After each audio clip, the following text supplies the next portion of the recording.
వేములవాడ దక్షిణ కాశీగా పిలువబడే ఒక పవిత్ర పుణ్యక్షేత్రం. రాజరాజేశ్వర స్వామి దర్శనం కోసం నిత్యం వేలాది మంది భక్తులు ఇక్కడికి వస్తుంటారు.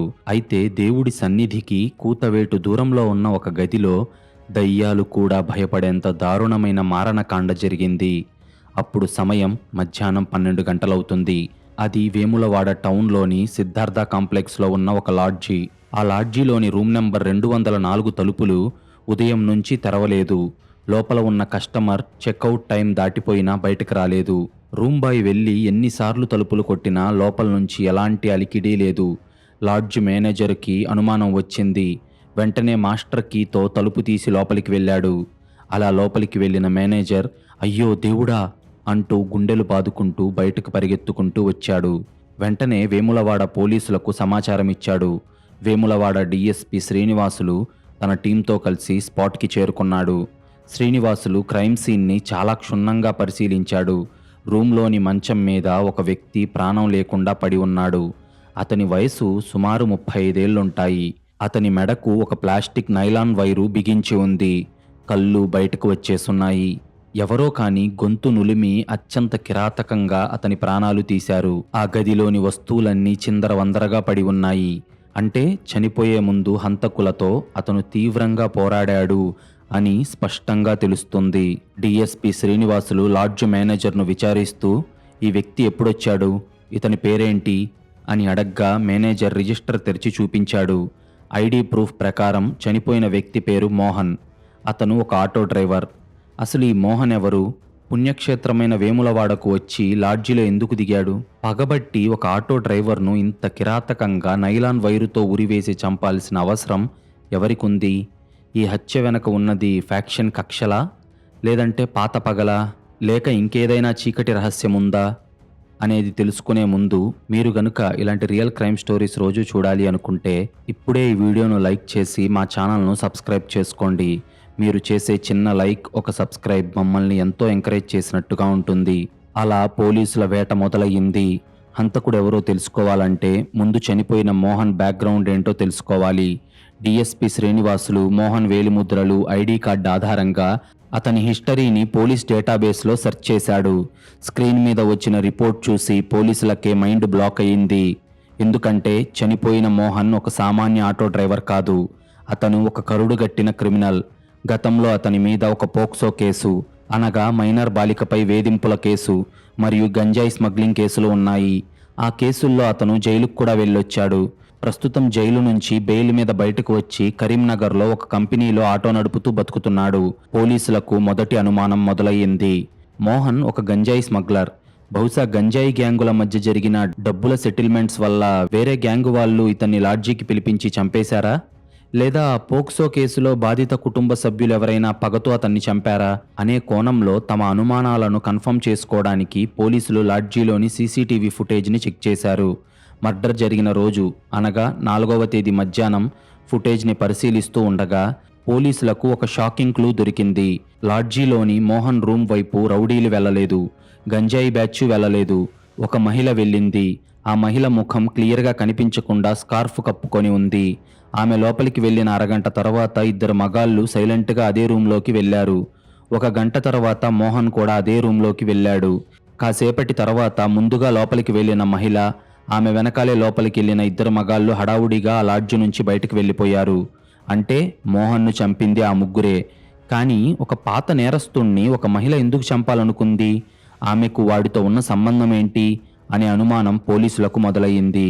డిఎస్పి శ్రీనివాసులు వెంటనే Mohan cell phone call data తెప్పించాడు. హత్య జరగడానికి ముందు రోజు మోహన్ ఫోన్కి ఒకే నెంబర్ నుంచి 30 కాల్స్ వచ్చాయి. ఆ నెంబర్ ఎవరిది అని ట్రేస్ చేస్తే ఆ నెంబర్ కళ్యాణి అనే పేరు మీద రిజిస్టర్ అయి ఉంది. కానీ పోలీసులు ఆ నెంబర్ లొకేషన్ ట్రాక్ చేయగా అది వేములవాడలోని ఒక ప్రైవేట్ హాస్పిటల్లో చూపిస్తుంది.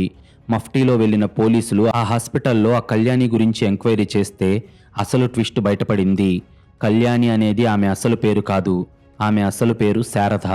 ఆమె వయసు 30 ఏళ్ళు. ఆ హాస్పిటల్లో ఆమె ఒక నర్సుగా పనిచేస్తుంది. ఈ విషయం తెలుసుకున్న పోలీసులు వెంటనే హాస్పిటల్ బయట నిఘా పెట్టి ఆమెను ఫాలో అయ్యారు. 8వ తేదీ ఉదయం శారద, ఆమెతో పాటు మరో 2 మగాళ్ళు వేములవాడలోని తిప్పాపూర్ బస్టాండ్ దగ్గర బస్సు ఎక్కి ఎక్కడికో పారిపోవడానికి ట్రై చేస్తూ ఉండగా సీసీటీవీ ఫుటేజ్లో ఉన్న ఆ ఇద్దరు మగాళ్ళు వీళ్ళే అని పోలీసులు కన్ఫర్మ్ చేసుకున్నారు. వెంటనే పోలీస్ జీపులు వెళ్లి బస్టాండును చుట్టుముట్టాయి. తప్పించుకునే దారి లేక ఆ ముగ్గురు పోలీసులకు చిక్కిపోయారు. వాళ్ళ ముగ్గురిని పట్టుకొని పోలీస్ స్టేషన్కు తీసుకొచ్చారు పోలీసులు. వాళ్ళ డీటెయిల్స్ అడిగితే పోలీసులకే మైండ్ బ్లాక్ అయింది. ఆ మహిళ పేరు శారద. ఆమె పక్కన ఉన్న మొదటి వ్యక్తి శారద సొంత భర్త శేఖర్. రెండో వ్యక్తి ఏమో శేఖర్కు స్వయానా బావ వరుస అయ్యే రవి. అంటే భార్య, భర్త యొక్క బంధువు. ఈ ముగ్గురు కలిసి లాడ్జికి వెళ్లి ఆ మోహన్ను దారుణంగా చంపారు. అసలు భార్యాభర్తలు కలిసి తమ బంధువుని కూడా కలుపుకొని ఒక కరుడుగట్టిన నేరస్తుణ్ణి ఎందుకు చంపారు? వీళ్లకు వాడితో పనేంటి? వీళ్ళకి వాడికి మధ్య ఉన్న శత్రుత్వం ఏంటి అనే ప్రశ్నలకు సమాధానాలు ఇప్పుడు తెలుసుకుందాం. వేములవాడ పోలీస్ స్టేషన్లో ఇంట్రాగేషన్ మొదలయ్యింది. డీసీపీ శ్రీనివాసులు శారదను, శేఖర్ను వేరువేరుగా విచారించడం మొదలుపెట్టాడు. మొదట శారద దగ్గరికి వెళ్ళిన శ్రీనివాసులు, శారద, ఒక నర్సుగా పనిచేస్తూ ప్రాణాలు పోయాల్సిన నువ్వు ప్రాణాలు తీసేంత కిరాతకురాలిగా ఎందుకు మారావు? ఆ మోహన్కు నీకు సంబంధమేంటి అని గట్టిగా అడిగాడు. అప్పుడు శారద బోరున ఏడుస్తూ తన చీకటి గతాన్ని పోలీసుల ముందు కక్కేసింది. సార్, ఆ మోహన్ గాడు మనిషి కాదు సార్, ఒక రాక్షసుడు. నా జీవితాన్ని, నా సంసారాన్ని నాశనం చేసిన ఒక మృగం సార్ వాడు. సార్, నా సొంత ఊరు సిరిసిల్ల జిల్లాలోని వీర్లపల్లి మండలంలో అడవిపద్దిర గ్రామం సార్. నా భర్త శేఖర్ కూలీ పనులు చేసుకుంటూ నన్ను చాలా ప్రాణంగా చూసుకునేవాడు. మాకు పెళ్ళై 10 ఏళ్ళు అవుతున్నా మేము చాలా సంతోషంగా ఉండేవాళ్ళం. కానీ సరిగ్గా 5 ఏళ్ల క్రితం నా జీవితంలో నేను ఒక పెద్ద తప్పు చేశాను సార్. మా ఊరికే చెందిన ఈ ఆటో డ్రైవర్ మోహన్తో నాకు పరిచయం ఏర్పడింది. నేను వాడి మాయమాటలకు పడిపోయి కట్టుకున్న భర్తకు ద్రోహం చేసి వాడితో అక్రమ సంబంధం పెట్టుకున్నాను సార్. మేమిద్దరం చాలాసార్లు ఏకాంతంగా కలుసుకునేవాళ్ళం. అప్పుడు వాడు నన్ను ఎంతో ప్రేమించేవాడు. ఒక్క మాటలో చెప్పాలంటే వాడి ప్రేమ ముందు నాకు ఏదీ ఎక్కువగా అనిపించేది కాదు. అయితే ఈ విషయం కొన్నాళ్లకు నా భర్త శేఖర్కు, మా కుటుంబ సభ్యులకు తెలిసింది. నా భర్త నన్ను నిలదీశాడు. నేను నా తప్పు తెలుసుకొని నా భర్త కాళ్ళు పట్టుకొని ఏడ్చాను సార్.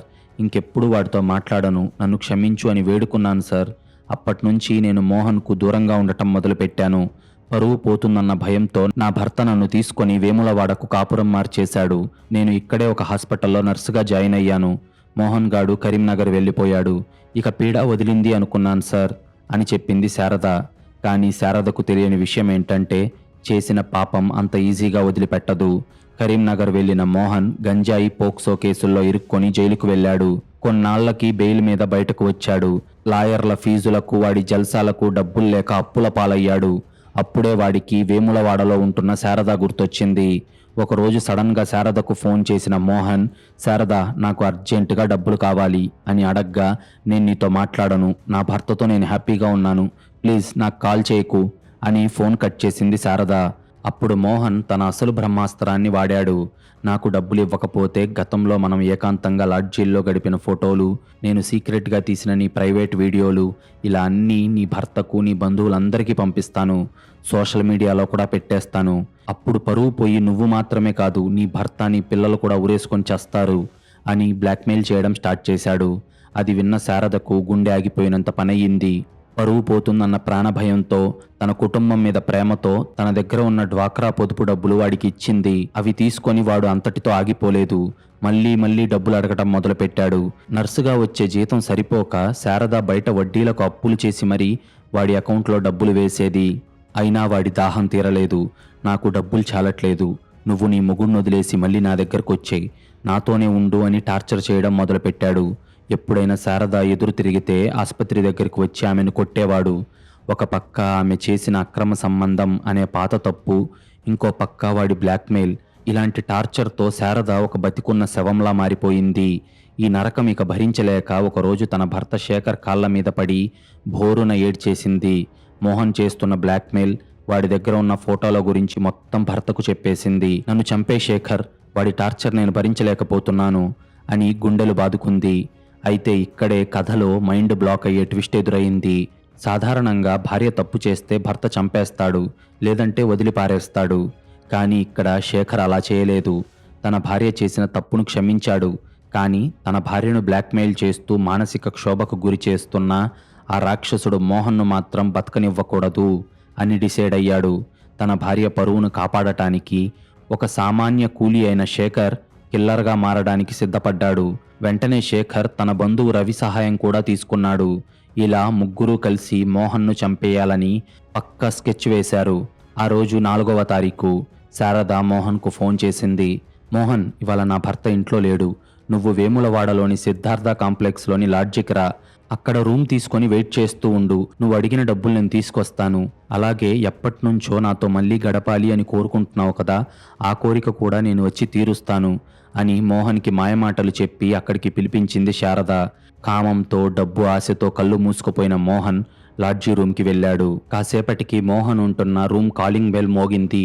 మోహన్ రూమ్ తలుపు తెరవగా ఎదురుగా శారద చాలా అందంగా తయారై తలలో మల్లెపూలు పెట్టుకొని నిలబడి ఉంది. ఆమెను అలా చూసిన ఆనందంలో శారదను లోపలికి లాగిన మోహన్ తలుపుకి గడియ కూడా పెట్టకుండా ఆమెను మంచం మీదకి తోసిన మోహన్ ఆమె మీదకి దూకబోతుండగా అప్పుడే తలుపులు నెట్టుకుంటూ శేఖర్ మరియు రవి ఇద్దరు లోపలికి వచ్చారు. అది చూసిన మోహన్కు మైండ్ బ్లాక్ అయింది. కానీ వెంటనే అతను అలర్ట్ అయ్యి తప్పించుకోవడానికి ట్రై చేశాడు. అప్పుడు శేఖర్, రవి ఇద్దరు వాడి మీద పడి వాడి చేతులు కాళ్ళు నొక్కి పట్టుకున్నారు. శారద కూడా వాళ్లకు సహాయం చేసింది. శేఖర్ తన వెంట తెచ్చుకున్న నైలాన్ వైరును మోహన్ మెడకు బిగించాడు. ముగ్గురు కలిసి మోహన్ ప్రాణం పోయేదాకా అతని గొంతుకి ఆ నైలాన్ వైరును బిగించి పెట్టారు. కాసేపటి దాకా గిలగిలా కొట్టుకున్న మోహన్ ప్రాణాలు వదిలేశాడు అని కన్ఫర్మ్ చేసుకున్న ఆ ముగ్గురు వాడి ఫోన్ తీసుకొని అందులో ఉన్న శారద ఫోటోలు, ప్రైవేట్ వీడియోలు మొత్తం డిలీట్ చేశారు. ఆ తర్వాత ఆ ఫోన్ను ముక్కలు ముక్కలుగా పగలకొట్టి ఆ ముక్కలను కిటికీలో నుంచి బయటకు పడేసి అక్కడి నుంచి ఎవరికీ అనుమానం రాకుండా పారిపోయారు. చూశారా, ఒకప్పుడు కామంతో ఒక్కటైన ఆ ఇద్దరు ఇప్పుడు ఏ పరిస్థితికి వెళ్ళిపోయారో. తనను వాడుకోవాలనుకున్న వాడిని ఆ భార్యే తన భర్తతో కలిసి పైకి పంపించేసింది. డిఎస్పి శ్రీనివాసులు వాళ్ళ ముగ్గురు చెప్పిందంతా రికార్డు చేసుకున్నారు. హత్యకు ఉపయోగించిన ప్లాస్టిక్ నైలాన్ వైరు, కత్తి మరియు వాళ్ళు పారిపోవడానికి వాడిన బైక్ను పోలీసులు సీజ్ చేశారు. ముగ్గురు నిందితులను అరెస్ట్ చేసి రిమాండ్కు తరలించారు. పోలీసులు ఈ కేసును ఛేదించడంలో లాడ్జీలోని సీసీటీవీ కెమెరాలు చాలా కీలకంగా మారాయి. అందుకే డిఎస్పి శ్రీనివాసులు వేములవాడలోని ప్రతి లాడ్జీ ఓనర్లకు ప్రతి ఒక్కరూ సీసీటీవీ కెమెరాలు ఖచ్చితంగా ఏర్పాటు చేసుకోవాలి. అప్పుడే ఇలాంటి నేరాలను ఆపగలం. ఎవరైనా సెక్యూరిటీ కెమెరాల విషయంలో బద్ధకం చూపిస్తే మాత్రం లాడ్జీ మూసేసి ఫైన్ కూడా వేస్తాం అని ఒక స్ట్రాంగ్ వార్నింగ్ ఇచ్చారు. ఈ కథ విన్నాక మీకేమనిపిస్తుంది? కేవలం ఒక్క క్షణం సుఖం కోసం శారద తీసుకున్న అక్రమ సంబంధం అనే ఒకే ఒక్క తప్పుడు నిర్ణయం ఇన్ని జీవితాలను బలి తీసుకుంది. మోహన్ తన బ్లాక్మెయిల్, అహంకారంతో ప్రాణాలు కోల్పోయాడు. శారద తన తప్పును కప్పిపుచ్చుకోవడానికి తన భర్త బంధువుని కూడా హంతకులని చేసి జైలు పాలు చేసింది. తప్పును కప్పిపుచ్చుకోవడానికి చేసే ఇంకో తప్పు ఎప్పుడూ పరిష్కారం చూపించదు. పైగా అది మరింత పెద్ద నరకంలోకి నెట్టేస్తుంది అనడానికి ఈ రియల్ క్రైమ్ స్టోరీనే ఒక ఉదాహరణ. బంధాల్లో నిజాయితీ కోల్పోతే ఆ జీవితం ఒక శవాల గుట్టలా మారుతుంది. మీరు కూడా అప్రమత్తంగా ఉండండి. ఎవరితో ఎలా మెలుగుతున్నామో గమనించుకోండి. సోషల్ మీడియాలో, ఫోన్లలో మీ ప్రైవసీని కాపాడుకోండి. ప్రైవేట్ ఫోటోలు పంపుకునే అలవాటు ఉంటే ఈరోజే మానేయండి.